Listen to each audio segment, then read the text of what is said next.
Abbaadha hundi asirratti gabbee Jawaar jaa. Aboo Jawaar jechuun bar tokkicha akka kumaati bar.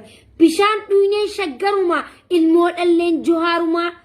Jannabar Jawaar koo ni fayyita. Jawaar koo ilmaan Oromoo miliyoonni 60 si boo'u jira. Miliyoona 60 gabbee si falmatu jira. Miliyoona 60 dhiigni ilmaan Oromoo. Jawaar koo jecha gabbee ilmoo xiqqaan gabbee duu jira. Jawaar koo abshir ni baata. Nuti siif jecha akkatti yina. Nuti siif jecha bar Jawaar koo abshir naaf jajjabaadhu abbaa koo. Abshir abbaa koo naaf jajjabaadhu ni fayyita abshir abbaa koo. Ilmaan Oromoodha. Fincilli bikka hundaa qabuu qaba. Diinagdeen Itoophiyaadha gabbuu qabdi. Akiratti gabbuu qabdi. Abiyoot Kaasaahun Xamanja yaabo na dhaggeeffadhu. Barbuun kee afaan qabu. Takkinni duuta takkinni buuta. Barana waa lamaaf deemta. Oromoon biyya ifii qabatuun isaanii waan afaan qaba. Nuti jechuun bari nama moonyaalee Tigreetti galche abbaa Tsaayyee Tigreetti galche qeerroo jechuun sanifuu isinillee Gondaritti isin galchan. Eegaa xiqqoo booda Gondarii ni galtan. Bar Gondarii galtanii qomaaxummaa keessan san qabatanii Gondarii galaa nuti bari isin hin dhorkine. Nuti siidaa keessan qabadhaa. Baandiraa keessan qabadhaa deemaati. Gondarii dhiichisaa Gondarii paantii ol qabaate akka tuuffadhaa. Nuti isin hin dhorkine san. Garuu Oromiyaa keessatti ol gamana fiinaa, gamana ol fiinaa, gamas jannaa, gamana jannaa isiniif hin ayyamu.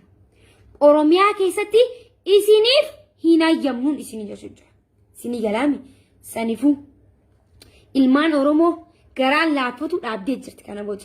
Jawaar Mohaammed waan harka keessan jiruuf qeerroodhaan qeerroo nurraa akka gabbeessu jettee gaafatteef qeerroo tasgabbeessiti. Takkiin mana yaalaatti si geessaa itti gaafatteen Abiyoot Kaasaahun Xamanja. Garuu abbaan kiyya jagni maal siin jee?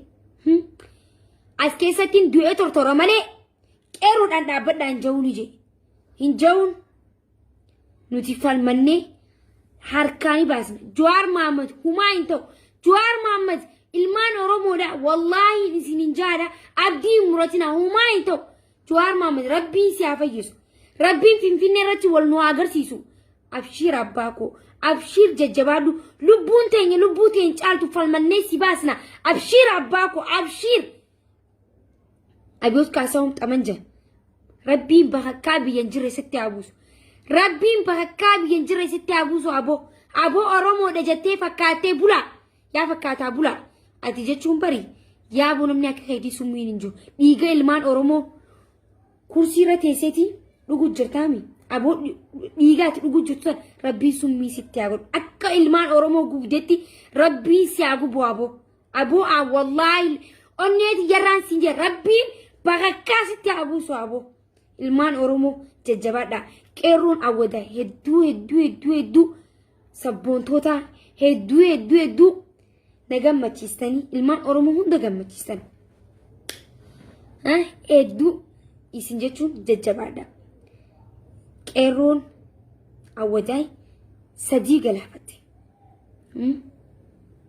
Sadii waraana Abiyoot Kaasaahun Xamanja sadii galaafateeti irraa hiikatte.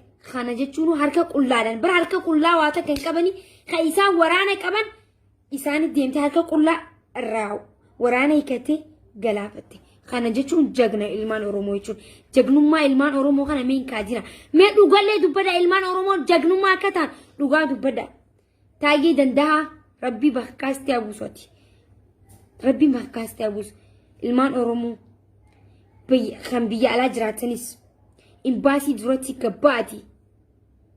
Imbaasii dura gabbaati falmadha. Yoo waan gootan dhaddan imbaasii dura dhaqaati. Imbaasii cufsiisa. Imbaasii Itoophiyaadha. Akka ijoollee Ingilizitti jajjabaadha ilmaan Oromoo. Jajjabaadha. Hedduu jabaannee jira amma hedduu takka taanee jira takkummaan hedduu tokkummaan keenya nurraa bireeti jaalalti hedduu nurraa.